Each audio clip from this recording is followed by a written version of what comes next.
I want you to think back to a very specific moment in your childhood. Do you remember the exact second you stopped believing in Santa Claus? That is a loaded question to start a deep dive on finance with. No, no, stay with me here. It's actually the perfect analogy. Think about it. For years, you operate on this unshakable belief system. You write a list, you go to sleep, and like magic happens. Value appears under the tree. It's a reliable, consistent system? 100%. But then one day, you find a receipt in the trash, or you catch your parents eating the cookies, and the whole system just collapses. Yeah. You realize you weren't operating on magic. You were operating on a story. I see where you're going with this. It's the transition from mythology to data. Exactly. And that is the entire vibe of the book we're covering today. We are looking at Quantitative Momentum by Wesley Gray and Jack Vogel. And honestly, this book is like finding the receipt for the stock market. It's asking us to stop believing in the religion of finance. You know, the stories, the gut feelings, the CEO interviews, and look at the cold, hard behavioral data. It really is a bit of an intervention for the industry. Gray and Vogel are essentially arguing that most investors, even the pros managing billions, are operating on belief systems that just don't hold up to scrutiny. So their mission is what? Their mission in this book is to strip away investing religion and replace it with investing reason. Which sounds great, but for the learners listening who actually want to beat the market, the claim here is pretty bold. They're saying that human brains are flawed, and that flaw is the only reason this strategy works. That is the core premise. Yeah. We're going to explore how behavioral psychology, specifically the way our brains process pain, excitement, regret. When you combine that with strict data analysis, you get a system that exploits the Santa Claus moments other investors haven't figured out yet. You're capitalizing on the fact that other people are irrational. Basically, yeah. So let's get into the weeds, because when I hear momentum, I usually picture like day traders screaming at monitors or Reddit forums, hyping up some meme stock. Right. But the book starts by taking us way back, like history class back. It's necessary context. To understand why momentum works, you have to understand the civil war that's been raging in finance for like a century. The war between fundamental analysis and technical analysis. Okay, the Montagues and Capulets of Wall Street. Yeah. Fundamental analysis is the respectable one, right? Looking at balance sheets, earnings, asking, is this a good business? Yeah, the Warren Buffett school of thought. It's looking at the asset itself. On the other side, you have technical analysis. That's all charts, price patterns, lines on a screen. And the fundamental guys have always looked down on them. With absolute disdain. I mean, Benjamin Graham, who is the father of value investing, famously called technical analysis bogus witchcraft. Witchcraft, wow. He really didn't mince words. He did not. The prevailing view among the greats, Graham, Buffett, Seth Klarman, was that price movements are just noise. If you're looking at a chart, you're guessing. You're not investing. Only the intrinsic value of the company mattered. Exactly. But this is where Gray and Vogel pull a fast one. They argue that looking at price movement, which is the core of momentum, isn't some new internet fad. It's actually ancient. How ancient are we talking? It predates the calculator. The authors take us back to the 1600s, the Dutch East India Company. There was a guy named Joseph de la Vega writing about this in 1688. He wasn't calculating PE ratios. He was observing human behavior. What did he see? He realized the price movement itself influenced how people felt. If the stock went up, people wanted it. If it went down, they panicked. So 300 years before algorithmic trading, this guy realized that charts are just maps of human emotion. Essentially. And it wasn't just in Europe. You have Munehisa Homa in Japan in the 1700s. He was trading rice futures. He realized that while supply and demand of rice mattered, the fundamentals, the psychology of the merchants mattered just as much. So the argument here is that ignoring price data isn't being smart. It's actually ignoring a huge data set about human behavior. That's the synthesis this book proposes. It's not about choosing a side, fundamental versus technical. It's about being evidence-based. If the data shows that price patterns predict future returns, then ignoring it because it looks like witchcraft is actually the irrational move. Okay, so we're validating the witchcraft with data. Yeah. But there is a giant elephant in the room whenever we're talking about beating the market, the efficient market hypothesis. Ah, yes. The idea that you can't beat the market because the price is always right. Exactly. If momentum is so obvious, why hasn't it been arbitraged away? Gray and Vogel tackle this head-on. The efficient market hypothesis, or EMH, assumes one critical thing, that people are rational. Which, have you met people? Exactly. The book uses this great analogy about a coffee shop. Imagine you're watching people order. There's a special, a perfectly good coffee for $2. But people keep buying the $5 coffee Why? because they assume more expensive equals better. I have totally done that. It costs more, so it must be premium. It's an emotional bias. It's irrational. And in the stock market, these biases are amplified by fear and greed.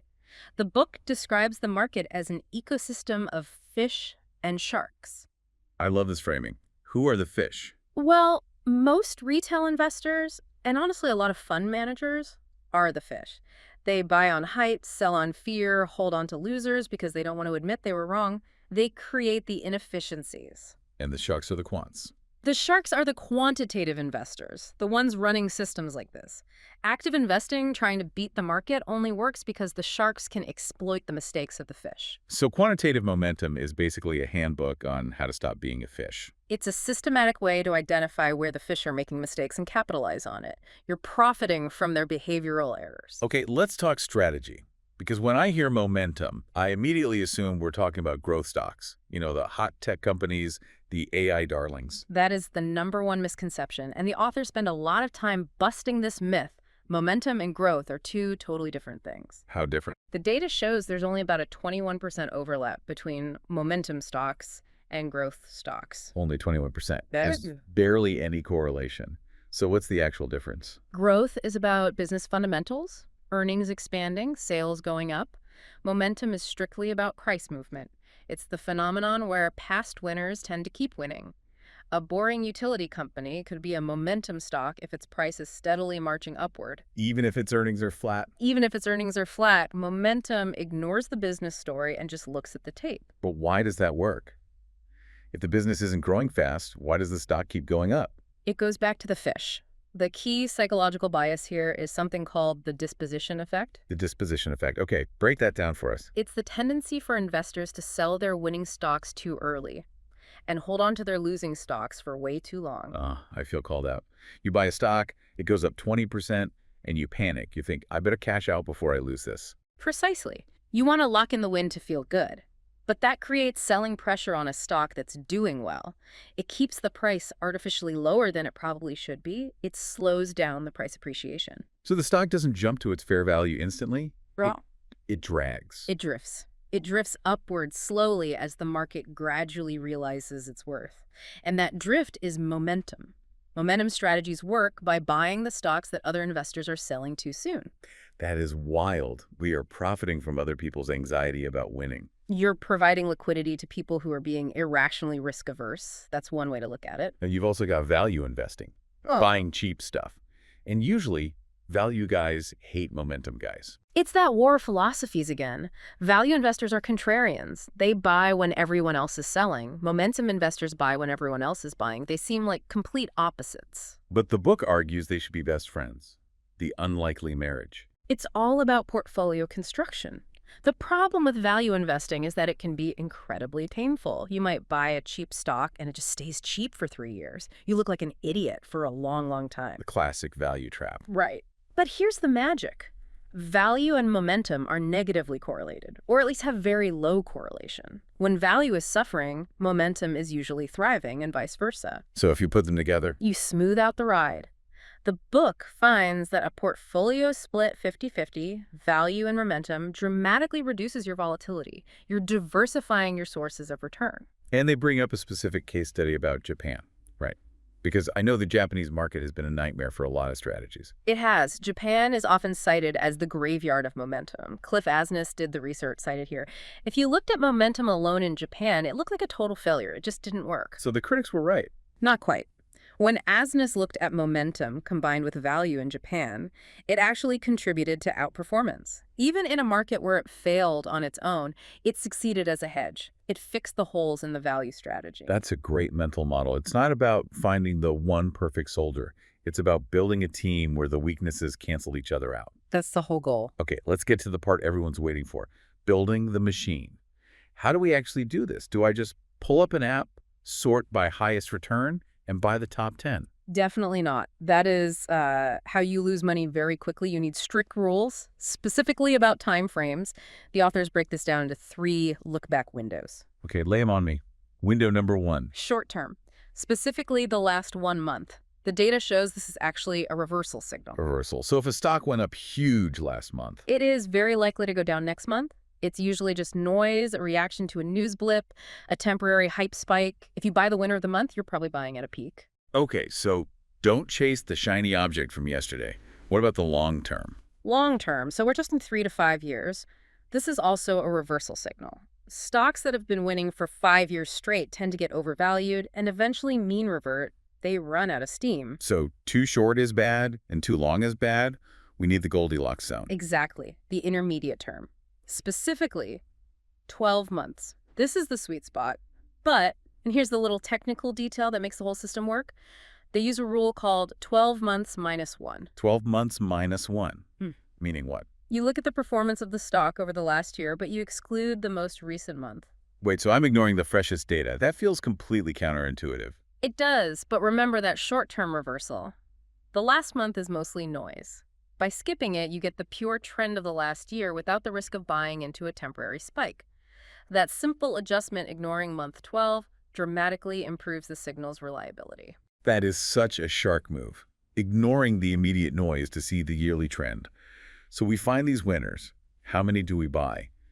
The book talks about concentration, which scares me a little. It is uncomfortable. I mean, modern financial advice is buy an index fund, own 500 stocks. Gray and Vogel argue that if you want to beat the market, you can't own the whole market. They suggest a concentrated portfolio. Fewer stocks, maybe 50 or even fewer, with frequent rebalancing. And the math supports this. It does. The data suggests that concentration gives you a higher compound annual growth rate. But, and you knew there was a but, There's always a catch. it is much, much more volatile. Your highs will be higher, but your lows will be lower. It takes a stronger stomach. Speaking of roller coasters, the book introduces one last filter that I found really cool. It's not just about how much a stock went up, but how it went up, the quality of momentum. Yes. This is the difference between a smooth flight and a really turbulent one. They compare two companies to prove this point, Alliance Pharmaceutical and International Rectifier. Right. Both stocks had roughly the same total return. If you just looked at the final percentage, they looked identical. But the path was totally different. Alliance Pharmaceutical was jumpy. Massive spikes, massive drops. It was like a lottery ticket. And International Rectifier. Smooth. A steady, consistent grind upward. Day after day, just small gains. And the book says we should prefer the smooth one. Why? If the end result is the same, why does the path matter? It matters because of the frog in the pan hypothesis. I love this name. Explain it for us. It comes from that old fable. If you throw a frog in boiling water, it jumps right out. But if you put it in tepid water and slowly turn up the heat, it boils to death because it doesn't notice the gradual change. Grim, but very effective. How does this apply to stocks? The sharks want to find the stocks that are the frog in the pan. When a stock jumps 20% in a day on a headline, investors notice. It hits the front page, they overreact. They bid the price up too high too fast. That's the boiling water. That's low-quality momentum. It attracts too much attention. Exactly. But the smooth stock, the one that goes up 0.5% every day for a year, investors ignore it. It's boring. The information travels slowly. And because investors are underreacting to those small changes, the price never gets ahead of itself. It lets the trend continue for much longer. So we are looking for smooth frogs. In a way, yes. We want high-quality momentum. The formula isn't just buy what went up, it's buy what went up consistently. They advise avoiding lottery stocks, those high volatility, jumpy stocks, because they tend to have poor risk-adjusted returns. This really ties it all back to psychology. The jumpy stock triggers our gambling instinct. It feels exciting. But the smooth stock flies under the radar. And that is the core message of the whole book. The edge in the market comes from doing what is biologically uncomfortable. It's uncomfortable to buy a stock at an all-time high. It's uncomfortable to hold a concentrated portfolio. It's uncomfortable to ignore the exciting news stocks and buy the boring, steady ones. But that discomfort is what you get paid for. Precisely. If it were easy, the fish would do it, and the edge would just disappear. So let's wrap this up. We started with Santa Claus and ended with boiling frogs. What a journey. It usually is with behavioral finance. So the cheat sheet for you listening. 1. Forget the religion of fundamental versus technical. Use evidence. 2. Active investing works because humans are irrational fish. Be a shark. 3. Combine momentum with value. The peanut butter and jelly of the portfolio. I like that. 4. The golden rule is 12 months minus 1. Look at the year, skip the last month. And 5. Look for smooth momentum, not jumpy lottery tickets. That's a solid framework. Now, before we sign off, I want to leave everyone with one final thought. Yeah. We talked about how our brains are biased, but the book drops one last nugget right at the end, in Chapter 7 about seasonality. Ah, yes. This opens a whole new can of worms. It does. The authors mention it isn't just the stock that triggers us, but the calendar. Concepts like sell in May and go away. The data suggests the time of year. Literally, the position of the Earth around the sun might trigger different behavioral biases in investors. It raises the question, if we're irrational about price, are we also irrational about time? Does the season affect our risk tolerance? Something to mull over until our next deep dive. Maybe check if you make different financial decisions in the summer versus the winter. It is worth investigating. Thanks for listening, everyone. Keep questioning your belief systems. And follow the evidence.